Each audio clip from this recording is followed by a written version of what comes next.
Good morning students. तलों के प्रक्षेप में किसी अन्य तल के लिए प्रक्षेप बनाना सीखते हैं। सबसे पहले क्वेश्चन पढ़ते हैं और यह जानते हैं किस प्रकार का तल है और चारों चतुर्थांश में इसकी स्थिति किस प्रकार है। एक 50 मिलीमीटर भुजा के समपंचभुज के प्रक्षेप खींचो जिसका एक कोना भूमि पर स्थित है और पंचभुज की एक भुजा भूमि से 45 डिग्री के कोण पर झुकी हुई है। पंचभुज हॉरिजॉन्टल प्लेन व वर्टिकल प्लेन दोनों के लंबवत है तथा इसके क्षैतिज व ऊर्ध्व दीप्ति चिन्ह हॉरिजॉन्टल ट्रेस व वर्टिकल ट्रेस भी दर्शाइए। क्वेश्चन पढ़ने पर हमें ज्ञात होता है कि यह पंचभुजाकार तल है जिसके लिए हमें प्रक्षेप प्राप्त करने हैं या बनाने हैं और इसका कोई एक कोना भूमि पर स्थित है। तब इस प्रकार की पंचभुजाकार आकृति से आप इसको समझ सकते हैं। क्वेश्चन में आपको बताया गया है जिसका एक कोना भूमि पर स्थित है। यह कोई पंचभुजाकार आकृति ग्राउंड लाइन यहाँ पर मान लेंगे इस तरह से और इस तरह से सबसे पहले इसको मान लेंगे। इसमें बताया गया है इसका कोना भूमि पर स्थित है। तब यह दोनों कोने भूमि पर स्थित नहीं हो सकते, कोई ना कोई एक इस तरह से एंगल बनाते हुए एक ही कोना भूमि पर स्थित हो सकता है और पंचभुज की एक भुजा भूमि से 45 डिग्री के कोण पर झुकी हुई है। तब इस तरह से यह भुजा 45 डिग्री के कोण पर मान लेंगे यहाँ पर इस तरह से। यह 45 डिग्री एंगल आप इस भुजा से भी दिखा सकते हैं, आपने यहाँ पर दिखाया है, यह भी ठीक है। क्वेश्चन में इसके बारे में जानकारी नहीं दी गई है कि इस पंचभुजाकार तल को क्लॉकवाइज या एंटी क्लॉकवाइज किस प्रकार से आप घुमाएंगे तब आप 45 डिग्री कोण बनाएंगे। इसलिए आप अपनी मर्जी से 45 डिग्री चाहे इधर बना लें चाहे इधर बना लें, दोनों ही तरीके से ठीक होगा। आगे पढ़ते हैं क्वेश्चन। पंचभुज हॉरिजॉन्टल प्लेन व वर्टिकल प्लेन दोनों के ही लंबवत है।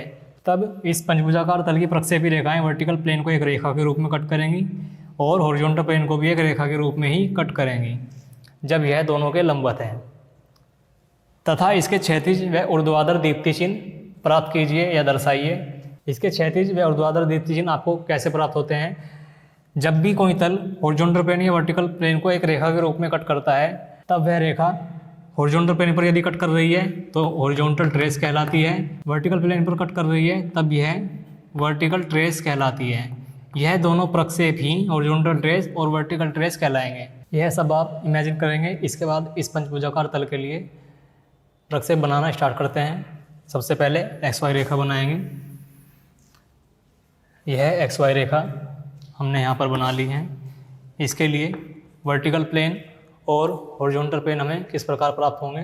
क्योंकि यह पंचभुजाकार तल थर्ड क्वाड्रेंट में माना गया है, क्योंकि क्वेश्चन में बताया गया है यह भूमि पर उपस्थित है। जब भी भूमि पर कोई भी वस्तु कही जाएगी तब आप उसको थर्ड क्वाड्रेंट में या तृतीय चतुर्थांश में मानेंगे। यहाँ पर फोर्थ क्वाड्रेंट के लिए भूमि पर रखी हुई वस्तु मानी जा सकती है। ग्राउंड लाइन दोनों के लिए सेम हो सकती है, लेकिन यहाँ पर सेकंड क्वाड्रेंट और फोर्थ क्वाड्रेंट में प्रक्षेप नहीं बनाए जाते हैं क्योंकि दोनों तलों पर हॉरिजॉन्टल प्लेन और वर्टिकल प्लेन पर प्राप्त हुई आकृतियाँ ओवरलैप करेंगी, इसलिए सेकंड और फोर्थ में हम प्रक्षेप नहीं बनाते हैं। यह आपको पहले भी बताया गया है कि क्यों नहीं बनाते हैं। अब देखिए थर्ड क्वाड्रेंट में हमने इसको भूमि पर रखा हुआ माना है और अब इसके लिए प्रक्षेप बनाना स्टार्ट करते हैं। XY रेखा आपने बनाई है, हॉरिजॉन्टल प्लेन क्लॉकवाइज मूव करेगा और XY रेखा के ऊपर आपको हॉरिजॉन्टल प्लेन प्राप्त होगा थर्ड क्वाड्रेंट में माने गए तलों के लिए और वर्टिकल प्लेन XY रेखा के नीचे प्राप्त होगा जब कोई तल या कोई और अन्य आकृति थर्ड क्वाड्रेंट में मानी गई है। इसके बाद देखते हैं कौन सी आकृति हम सबसे पहले बनाएंगे, क्योंकि इसमें साइड व्यू भी बनाना पड़ेगा और आप साइड व्यू लेफ्ट व्यू यदि बनाएंगे तब इस रेखा के यहाँ पर लेफ्ट व्यू बना लेंगे और लिख भी देंगे लेफ्ट व्यू या लेफ्ट साइड व्यू, और यहाँ पर फ्रंट व्यू प्राप्त होगा तो यहाँ पर कहीं पर लिख देंगे फ्रंट व्यू, और यहाँ पर टॉप व्यू प्राप्त होगा तो यहाँ पर कहीं पर टॉप व्यू भी लिख देंगे अंत में। इसके लिए सबसे पहले पंचभुज प्राप्त करते हैं। यह वर्टिकल प्लेन से कितना पीछे और कितना नीचे है यह नहीं बताया गया है, केवल यह बताया गया है यह कहीं भूमि पर रखा हुआ है। भूमि पर रखा हुआ हमने थर्ड क्वाड्रेंट में मान लिया है। इसके बाद अपने अनुसार यह मान लेंगे कि यह वर्टिकल प्लेन और हॉरिजॉन्टल प्लेन के कुछ मिलीमीटर पीछे की ओर है, यह स्वयं मान लेंगे। इसको बनाना स्टार्ट करते हैं। यह 50 मिलीमीटर की प्रत्येक भुजा का समपंचभुज है और ग्राउंड लाइन भी सबसे पहले इसके लिए बना लेंगे। इसके बाद एक भुजा 45 डिग्री पर है तब यह भुजा बनाएंगे। लेफ़्ट साइड व्यू सबसे पहले हम बना रहे हैं। लेफ्ट साइड व्यू की सहायता से ही वर्टिकल प्लेन पर यह किसी निश्चित लंबाई में प्रक्षेप प्राप्त होगा और हॉरिजॉन्टल प्लेन पर भी किसी निश्चित लंबाई में प्रक्षेप प्राप्त होगा। आपको यह ऊंचाई कैलकुलेशन करके निकालने की ज़रूरत नहीं है और आप प्रक्षेप में या प्रोजेक्शन में जब पढ़ते हैं चित्रों के माध्यम से ही ज़्यादातर वर्क करने होते हैं। इसलिए यहाँ पर सबसे पहले पंचभुज जो आकृति दी गई है उसके अनुसार बनाएंगे और वर्टिकल प्लेन पर प्रक्षेपी रेखाओं द्वारा या बिंदुपत रेखाओं द्वारा यहाँ पर प्रक्षेप प्राप्त करेंगे। इसलिए सबसे पहले 45 डिग्री में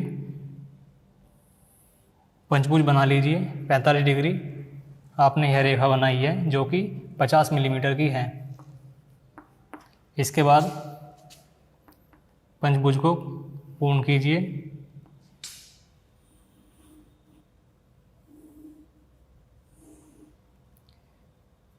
इस तरह से आपने पंचभुज बना लिया है लेफ्ट साइड में। लेफ्ट साइड व्यू आपको आसानी से दिखाई दे रहा है। आप चाहें तो राइट साइड व्यू बना सकते हैं। इसके लिए आप यहाँ पर राइट साइड व्यू बना सकते हैं। ये सब आपको पहले बताया गया है। राइट साइड जब आप देखेंगे तो 45 डिग्री इधर की ओर बनेगा और यहाँ पर पंचभुज बनते जाएगा। ये आप याद रखेंगे यदि आपने इस प्रकार माना हुआ है। इसके बाद प्रक्षेपी रेखाओं द्वारा वर्टिकल प्लेन पर इसका प्रक्षेप प्राप्त करते हैं। इसके लिए यहाँ से XY रेखा के समांतर इस तरह से रेखाएं बना देंगे। फिर इस बिंदु से यह रेखा बना देंगे समांतर रेखा। फिर इस बिंदु से भी इसी तरह से यह समांतर रेखा बना देंगे। फिर इस बिंदु से भी एक समांतर रेखा XY रेखा के या ग्राउंड लाइन के बना देंगे। फिर यह बिंदु ग्राउंड लाइन पर है ही। इन बिंदुओं के नाम भी लिख लेंगे। A और B रेखा 45 डिग्री पर झुकी हुई है। उसके बाद C, D और E यही बिंदु आपको यहाँ पर प्राप्त हो रहे हैं। किसी निश्चित दूरी पर आपने यह माना हुआ है, ऐसे ही किसी निश्चित दूरी पर आप यहाँ पर मान लेंगे और बिंदु C इस तरह से लंबवत रेखा एक बना देंगे और यह बिंदु A। यह C और A बिंदु आपको प्राप्त हुए। आपने वर्टिकल प्लेन पर फ्रंट व्यू प्राप्त कर लिया है। देखिए जब आप फ्रंट से आप देख रहे हैं तब वर्टिकल प्लेन पर इस तरह का व्यू प्राप्त हो रहा है। इस पंचभुजाकार तल के लिए आपने यह प्राप्त कर लिया है और इसके बाद टॉप व्यू में भी आप इसको प्राप्त करेंगे। इस पंचभुजाकार तल का टॉप व्यू प्राप्त करने के लिए आप इधर से देखेंगे इसको और हॉरिजॉन्टल प्लेन पर केवल एक रेखा दिखाई देगी। जब आप इस प्रकार के तल को टॉप से देखते हैं तो केवल एक रेखा के रूप में ही दिखाई देगा, चाहे यह किसी एंगल पे इस तरह से हो जब यह इस तल के हॉरिजॉन्टल प्लेन के लंबवत है। आप इस तरह से भी इसको समझ सकते हैं, इस तरह से घुमा के। अब आपकी स्क्रीन के सामने यह एक रेखा के रूप में ही दिखाई देगा। इस तरह से भी जब है केवल एक रेखा के रूप में दिखाई देगा। इस तरह से ही है वर्टिकल प्लेन और हॉरिजॉन्टल प्लेन दोनों के लंबवत हैं। यह तल केवल एक रेखा के रूप में दिखाई देगा टॉप व्यू से। टॉप व्यू बनाने के लिए सबसे पहले ABCDE की बिंदुपत रेखाएं XY रेखा पर बनाएंगे इस तरह से। बिंदु C के लिए, फिर A के लिए, फिर D के लिए, फिर E के लिए भी रेखा बनाई जाएगी। ये सभी बिंदुओं के लिए आपने बिंदुपत रेखाएं बना ली हैं। फिर किसी निश्चित दूरी पर बिंदु लगाएंगे। क्योंकि आपको दूरी यहाँ पर बताई नहीं गई है कि यह वर्टिकल प्लेन से कितना पीछे है, इसलिए आप यह बिंदु स्वयं मान लेंगे 5 मिलीमीटर या 10 मिलीमीटर। यहाँ पर भी यह दूरी आपने स्वयं मानी है। तब बिंदु B से जाने वाली बिंदुपत रेखा XY रेखा को जिस बिंदु पर काटती है उस बिंदु से न्यूनतम माने गए जो बिंदु को जो आपने 5 या 10 मिलीमीटर मान लिया है इसको मिला देंगे और बाकी सभी बिंदुओं से समांतर रेखाएं इस रेखा के बना देंगे जो रेखा B प्राप्त की है।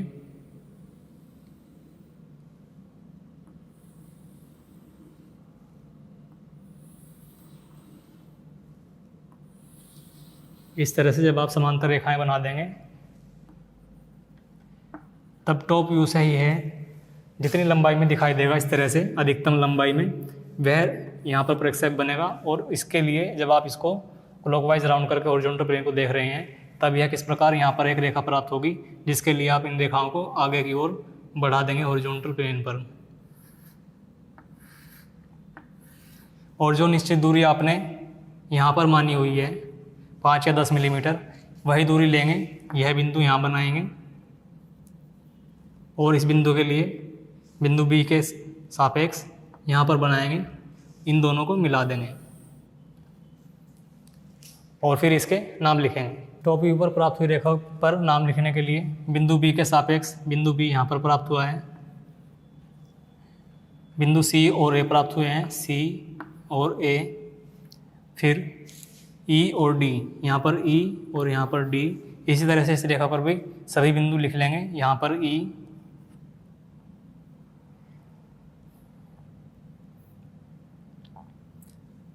बिंदु बी, बिंदु डी और बिंदु ए और सी आपने पहले ही लिखे हुए हैं। इस रेखा पर ग्राउंड लाइन भी लिख लेंगे, ग्राउंड लाइन ज़रूर लिखेंगे। ये लेफ़्ट साइड व्यू आप देख रहे हैं, लेफ़्ट साइड व्यू आपने बनाया है 45 डिग्री मानते हुए, आपने यहाँ पर भी 45 डिग्री लिख दिया है। इसके बाद वर्टिकल प्लेन पर एक ऐसे रेखा दिखाई देगी और हॉरिजॉन्टल प्लेन पर भी। जब आप हॉरिजॉन्टल प्लेन को क्लॉकवाइज मूव करेंगे तब हॉरिजॉन्टल प्लेन पर इस तरह से एक प्रक्षेप प्राप्त होगा जो कि एक रेखा के रूप में होगा और यह टॉप व्यू है। टॉप व्यू से देखने पर आपको हॉरिजॉन्टल प्लेन पर यह प्रक्षेप दिखाई देता है, इसलिए यह टॉप व्यू है। यह फ्रंट व्यू है, जब आपने फ्रंट से देख रहे हैं तब इस तल का प्रक्षेप वर्टिकल प्लेन पर एक रेखा के रूप में आपको दिखाई दे रहा है। और यह साइड व्यू है, लेफ़्ट साइड व्यू है, यह ध्यान रखेंगे। और राइट साइड व्यू के लिए भी बनाया जा सकता है, जो कि इस प्रकार चित्र हो सकता है इस तरह से। और इसी स्थिति के लिए यहाँ पर 45 डिग्री इस ओर है और इस पे 45 डिग्री यहाँ पर होगा, इस ओर की रेखा से दिखाया जाएगा। इसके बाद डायमेंशनिंग कीजिए और फिर चित्र को 2B पेंसिल या HB पेंसिल से डार्क कर सकते हैं अभीष्ट आकृतियों को। चूँकि यह समपंचभुज है इसलिए एक रेखा के लिए ही आप डायमेंशनिंग इस तरह से करके दिखा देंगे। इसके लिए आप 50 लिख देंगे और 50 मिलीमीटर को बता रहा है। किसी भी एक रेखा के लिए आप इस तरह से बता देंगे। इसके बाद यह लंबाई और यह लंबाई बताने की आवश्यकता नहीं है जब तक क्वेश्चन में पूछा ना जाए। फिर इसके बाद क्वेश्चन में पूछा गया है HT और VT हॉरिजॉन्टल ट्रेस और वर्टिकल ट्रेस, क्षैतिज दीप्ति चिन्ह और ऊर्ध्व दीप्ति चिन्ह। इसके लिए लिख लेंगे जो वर्टिकल प्लेन पर आपको, वर्टिकल प्लेन लिखा हुआ है आपने, वर्टिकल प्लेन पर आपको प्रक्षेप प्राप्त हो रहा है और यह रेखा के रूप में है, तब यही वर्टिकल ट्रेस है या ऊर्ध्वाधर दीप्ति चिन्ह है। इसको लिख लेंगे इस तरह से वर्टिकल ट्रेस और इसको लिख लेंगे इस तरह से हॉरिजॉन्टल ट्रेस। इसके बाद डायमेंशनिंग करना और ट्रेस आपने दिखा दिए हैं। इसके बाद इसको डार्क कर लेंगे। अभीष्ट चित्रों को डार्क करने के बाद आपका यह आंसर कंप्लीट होता है। ये तीनों अभीष्ट चित्र हैं इस पंचभुज के प्रक्षेप बनाने के लिए। और जो यहाँ पे आपने दूरियाँ मानी हैं ये सब दूरियाँ भी आप लिख सकते हैं। यह क्वेश्चन कंप्लीट हुआ। इसके बाद एक और क्वेश्चन देखते हैं तलों के प्रक्षेप में। Thank you.